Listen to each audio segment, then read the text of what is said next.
నేను ఎక్కడో రామానాయుడు స్టూడియో 18లో ఉంటే ఆయన ఎవరో సురేష్ రెడ్డి అని ఒక ఆయన వచ్చాడు.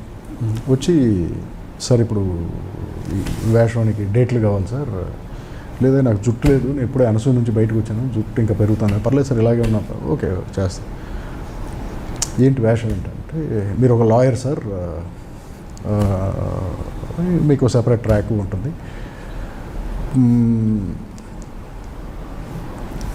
ఒక 10 days కావాలండి అన్నాడు. ఓకే చేద్దాం సార్. రెమ్యూనరేషన్ ఏంటి సార్ అంటే, సార్ ఇది కొంచెం అన్నాడు. సరే ఓకే అలాగే కన్సిడర్ చేద్దామా, వాట్ ఎవర్ ఇస్ రెమ్యూనరేషన్. నాకు ఫస్ట్ ఈ సినిమాలో నా కో ఆర్టిస్టులు ఎవరో చెప్పండి. అశుతోష్ రాణా అని ఒక క్యారెక్టర్ ఉన్నాడు, హిందీ అతను.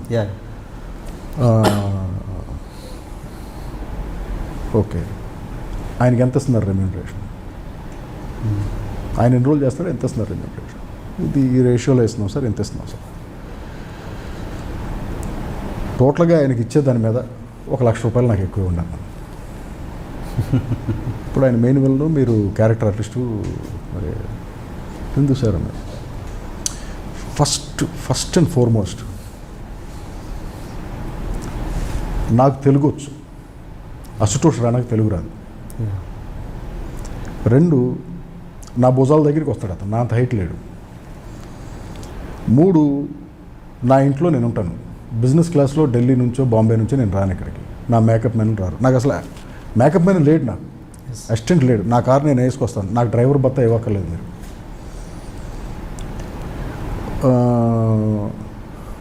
వీటన్నిటికంటే మెయిన్ ఆంధ్రప్రదేశ్లో అతనికంటే ఒక 100 times ఇమేజ్ నాదే ఎక్కువ.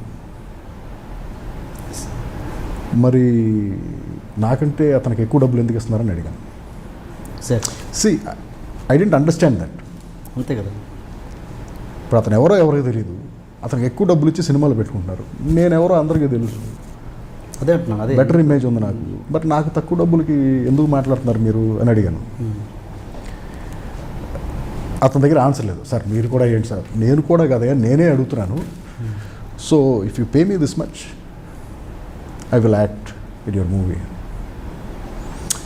తర్వాత వాళ్ళు ఎవరో వచ్చి రిక్వెస్ట్ చేసి, వీళ్ళు ఎవరో వచ్చి రిక్వెస్ట్ చేసి, ఆ డైరెక్టర్ వచ్చి రిక్వెస్ట్ చేసి, లేదు సార్ అలాగా సార్ ఇది ఒకసారి సరే పోవే, నేను అడగాలనుకుంది అడిగేశాను, డబ్బులు ఇస్తావు ఇవ్వ తర్వాత విషయం అని చెప్పేసి సరిగా యాక్ట్ చేస్తావు సినిమా. బట్ ఇవాళకి నేను అదే అడుగుతాను ఎవరినైనా సరే, when there is a more qualified local actor, why do you want to get a non-qualified actor from another language? ఏంటి సార్?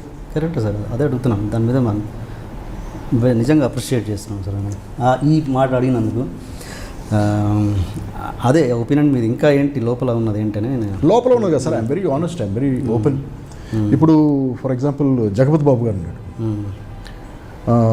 లెజెండ్ సినిమాలో ఆయన టెరిఫిక్ పర్ఫార్మెన్స్ చేశాడు. ఏది విలన్గా, ఏంటి తెలుగోడు ఇమేజ్ ఆంధ్రప్రదేశ్లో జగపతి బాబు అంటే తెలియనాడు ఎవరు లేడు.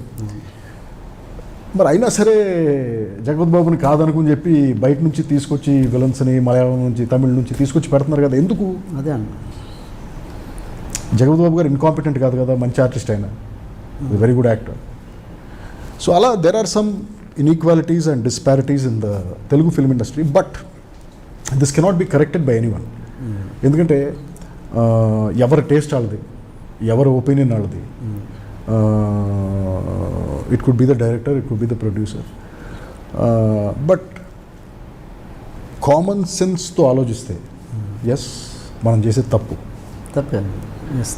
బట్ తెలిసి కూడా మనం తప్పు చేస్తున్నాం అంటే వి డిజర్వ్ ఇట్, అంతే కదా. సో మీరు ఎప్పుడన్నా మీ తోటి ప్రొడ్యూసర్స్ తోటి ఎవరైనా పెద్ద ప్రొడ్యూసర్తో డిస్కస్ చేస్తుంటారు ఈ మ్యాటర్ ఇలాంటివి?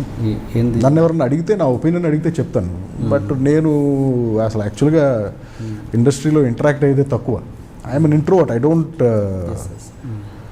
పబ్లిక్ ప్లేసులకి ఎక్కువ వెళ్ళను, I don't go to functions. నేను ఇంటరాక్ట్ అయ్యేది ఏదో 2-3 మ్యాక్సిమం అంతే. సో నాతో పెద్ద ఎవరు అడగలేదు. And director